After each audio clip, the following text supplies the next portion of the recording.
Hello again. Now, anyone looking to go shark cage diving in False Bay will be disappointed. Great white sharks have been noticeably absent from False Bay this year.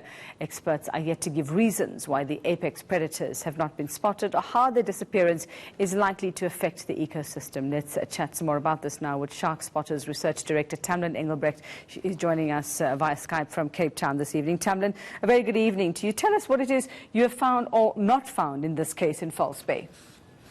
Evening. So False Bay is world-renowned as one of the white shark hotspots, and both from an ecological and an economical perspective, the species plays a very important role in this area. And for the past sort of 15 years, there have been fluctuations in the number of white sharks, but they've always been pretty stable with high numbers within the bay.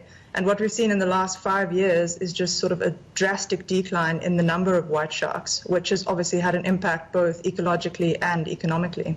Okay, so what I'm reading here, Tamlin, is that we're looking at a complete disappearance of great white sharks from False Bay. Are you saying that there isn't even one? So it's been a steady decline since about 2015. The numbers recorded by the shark spotters dropped from about 200 sightings per year to less than 50. And then this year, for the first time in recorded history, there hasn't been a single white shark, either at Seal Island, which is the cage diving hotspot, or along the inshore of False Bay. What could the possible reasons for this be? I mean, are we looking at, the human involvement here, human fault, human error, or do you suspect that, that the sharks have just gone elsewhere, and why? I think that's sort of the million-dollar question at the moment. The fact of the matter is there's a number of drivers that could be behind the disappearance of the white sharks. So they are highly migratory animals. If conditions aren't good in a particular area, they can migrate to a different area. And what we've seen, what evidence seems to show at the moment, is more of an eastward shift in their distribution rather than a national-scale population decline. But as to the drivers behind this, it could be anything from variations in environmental variables, human impacts, or the arrival of new predators or new species. So in False Bay in 2015, for the first time we recorded killer whales that specialize on feeding on sharks. And in other areas of the world, it's been shown that these particular killer whales have a very big impact on shark behavior and movement patterns.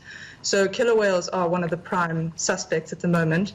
But as to what particularly is causing this, and to isolate a single driver would be quite difficult, because in reality it's likely a number of different things. Tamlin, what's the impact on the environment, on the ecosystem in the area, and also for False Bay? Because, I mean, this is a big draw card, I would imagine, for tourists to the area. So we're already ecologically, we've seen a number of changes in the behavior of other large shark species that are competitors and actually prey items of white sharks. So in the absence of the white sharks, we've seen an increase in different species, and I'm sure we'll see impacts on prey species as well.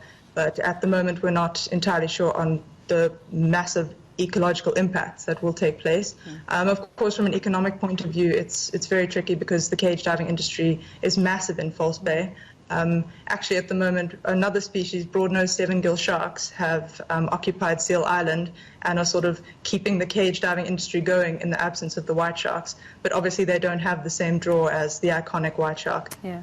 So, Tamlin, what do you do? I mean, how do you continue to further investigate this? How do you find out exactly what's happened?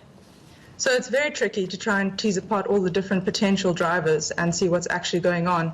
And I think a very important starting point is to move beyond just local research and look at collaboration with other researchers on a national scale, and also interdisciplinary collaboration, so not just biologists, not just scientists, but government organizations and fisheries managers and that sort of thing, to try and piece together the different potential drivers and actually understand what's going on a bigger scale. All right, thanks very much for that insight there, and that is Shark Spotters Research Director Tamlin Engelbrecht. Now,